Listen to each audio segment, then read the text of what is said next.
Constitution के article 62 में ये कहा गया है कि अगर आपके प्रेसिडेंट या करंट प्रेसिडेंट का टेन्योर जब ख़त्म होने वाला होता है तो उससे पहले ही नए प्रेसिडेंट के चुनाव हो जाने चाहिए। और यही कुछ हो रहा है। रामनाथ कोविंद जो हमारे 15th प्रेसिडेंट थे, उनका टेन्योर 24 जुलाई 2020 को ख़त्म हो रहा है और इसीलिए नए प्रेसिडेंट के चुनाव कल ही किए गए हैं। कल ही से मेरा मतलब है 18 जुलाई 2022 को किए गए हैं, जिसके रिजल्ट हमको 21 जुलाई को मिल जाएंगे। तो जो हमारे जो नए प्रेसिडेंट बनेंगे, प्रोबेबली जो भी बनेगा वो हमारे 16th, हमारे मतलब इंडिया के 16th प्रेसिडेंट माने जाएंगे।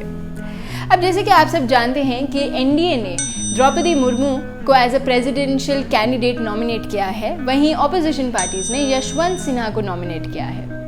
देखते हैं जो भी होगा रिजल्ट पे, जो भी बनेगा, पर तब तक हम देख लेते हैं कि इतना इंडिया में हो रहा है प्रेसिडेंट इलेक्शंस और कौन है, क्या है, कब बनेगा, कौन बनेगा। तो हम थोड़ा बेसिक पे चलते हैं कि इम्पोर्टेंस क्या है प्रेसिडेंट की इंडिया में। What is the importance of president in India. Constitution के पार्ट 5 में यूनियन एग्जीक्यूटिव के मेंबर्स के बारे में डिस्कस किया गया है और प्रेसिडेंट उसमें से एक है। President who is often called the head of Indian state, कि इनसे ऊपर और कोई नहीं। ही हैज़ मैनी पावर्स, उनके पास डिप्लोमेटिक पावर्स हैं, फाइनेंशियल पावर्स हैं, डिफेंस फोर्सेस के हेड हैं, उनके पास इतनी सारी पावर्स हैं। जैसे कोई बिल तब तक एक्ट नहीं बनेगा जब तक उस पर प्रेसिडेंट के साइन ना हो। इतनी सारी पावर्स होने के बावजूद he is often called the nominal executive या सेरेमोनियल हेड। ऐसा क्यों है? यूँ तो इतने सारे जो स्टेप्स लिए जाते हैं, जो भी एग्जीक्यूटिव वर्क होता है, it is done on behalf of the president, उनके नाम पे किया जाता है। पर एक्चुअली इसके पीछे डिसीजन मेकर कौन है? डिसीजन मेकर होता है हमारी government, that is the prime minister and the council of ministers, and this president is often considered as a rubber stamp. अब अगर हम देखें कि कौन कौन है जो प्रेसिडेंट बन सकता है, क्या आप एलिजिबल है प्रेसिडेंट बनने के लिए? अगर प्रेसिडेंट बनना है तो आपके पास कुछ क्वालिफिकेशंस होनी चाहिए, जैसे that you should B an Indian citizen और आपकी जो उम्र है वो 35 ईयर्स या उससे ज़्यादा होनी चाहिए। तीसरा ये that you should be eligible या qualified to become the elected member of the Lok Sabha. और चौथा ये that you should not hold any office of profit under union government or the state government or any local authority। अब office of profit क्या है? Office of profit अगर simple शब्दों में समझे कि वो एक ऐसा ऑफिस जिसके आप पार्ट हैं, इधर अंडर द यूनियन गवर्नमेंट और द स्टेट गवर्नमेंट और द लोकल पब्लिक अथॉरिटी, जिससे कि अगर आप कल को प्रेसिडेंट बन गए तो आप अपने उस ऑफिस को कुछ लाभ पहुंचा सकते हैं। अब हम देख लेते हैं कि कौन है जो ये इलेक्शंस कंडक्ट करवाता है। तो these elections are conducted by the Election commission of India. अभी कल ही मेरी एक सहेली से बात हो रही थी, उन्होंने कहा कि मैंने उनको बताया कि प्रेसिडेंट के इलेक्शंस हो रहे हैं, तो वो बोलती ओ शिट, मैं तो गई नहीं वोट करने। एक मिनट, कौन कौन वोट कर सकता है प्रेसिडेंट के इलेक्शंस में? प्रेसिडेंट के इलेक्शंस में आप और हम सीधा जाके वोट नहीं करते हैं। We vote, but we vote indirectly.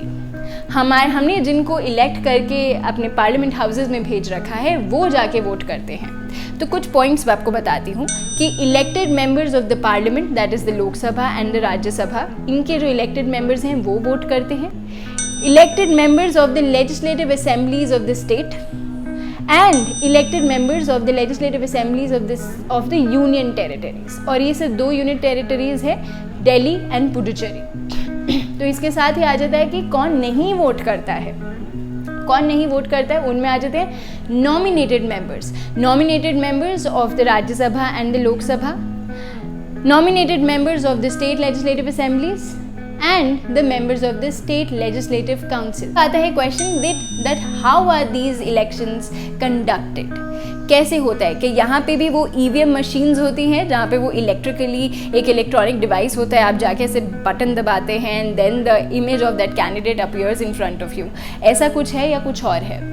तो आपने देखा होगा न्यूज़ चैनल्स में या आज न्यूज़पेपर्स खोल के अगर देखा हो कि हमारे जो MLAs वगैरह हैं वो ऐसे एक बैलेट पेपर डाल के आते हैं। जी हाँ, वैसे ही होता है। सीक्रेट बैलेट के थ्रू इलेक्शन होता ये इलेक्शन कंडक्ट किया जाता है। सीक्रेट बैलेट पेपर दिया जाता है और जो वोटिंग जो टाइप है उसको कहा जाता है proportional representation bye means of single transferable vote.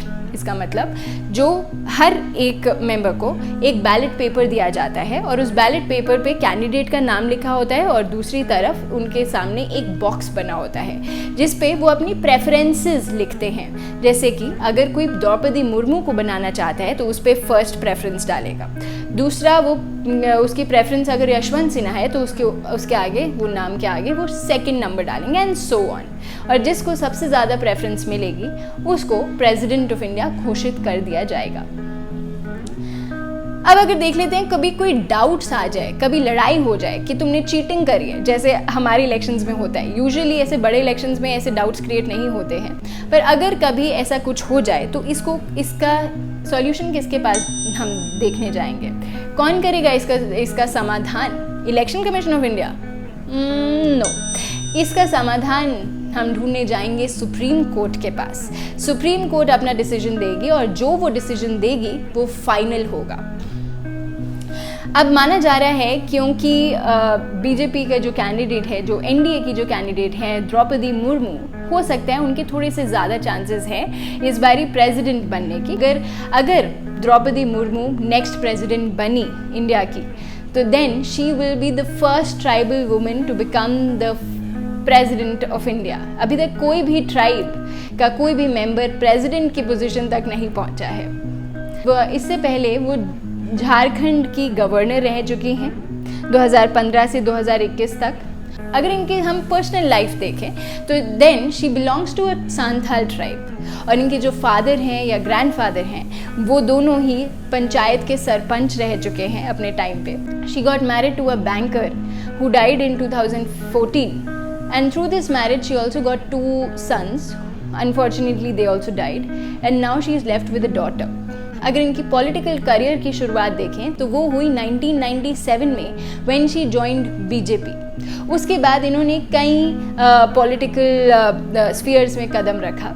ये उड़ीसा की मिनिस्टर भी रह चुकी हैं, MLA भी रह चुकी हैं। इनफैक्ट उड़ीसा की स्टेट लेजिस्लेटिव असेंबली ने तो इनको बेस्ट MLA का अवार्ड भी दिया था। इसी के साथ हम थोड़ा सा जान लेते हैं सांथाल ट्राइब के बारे में, which is often being discussed nowadays, क्योंकि हमारी नेक्स्ट प्रेसिडेंट शायद सांथाल ट्राइब की ही होने वाली है।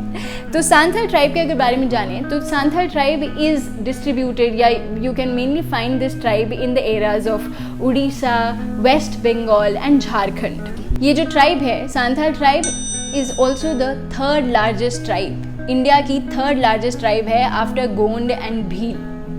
सांथाल ट्राइब का अगर हम जो सांथाल शब्द का अगर हम ओरिजिन देखें, according to schedule caste and schedule tribe research and training institute जो भुवनेश्वर में है, उन्होंने बताया है कि सांथाल शब्द का ओरिजिन होता है सांथा प्लस आला से।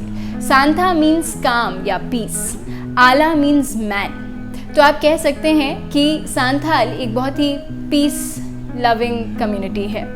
और अगर ये भी देखें कि सांथाल ट्राइब ने पहले भी कोई पर्सनालिटीज़ आई हैं सांथाल ट्राइब से जो देश के लिए काम कर रही हैं, तो हाँ आई हैं। हेमंत सोरेन जो चीफ मिनिस्टर हैं झारखंड के, और गिरीश चंद्र मुर्मू जो लेफ्टिनेंट गवर्नर रह चुके हैं जम्मू कश्मीर के, and now he serving as the controller and auditor general of India.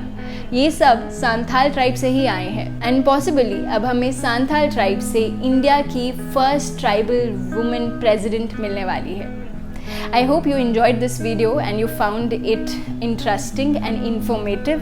अगर आपको पसंद आई तो please like and share, and आपको छोड़ जाते हैं हम सांथाल ट्राइब की कुछ ब्यूटीफुल पिक्चर्स के साथ।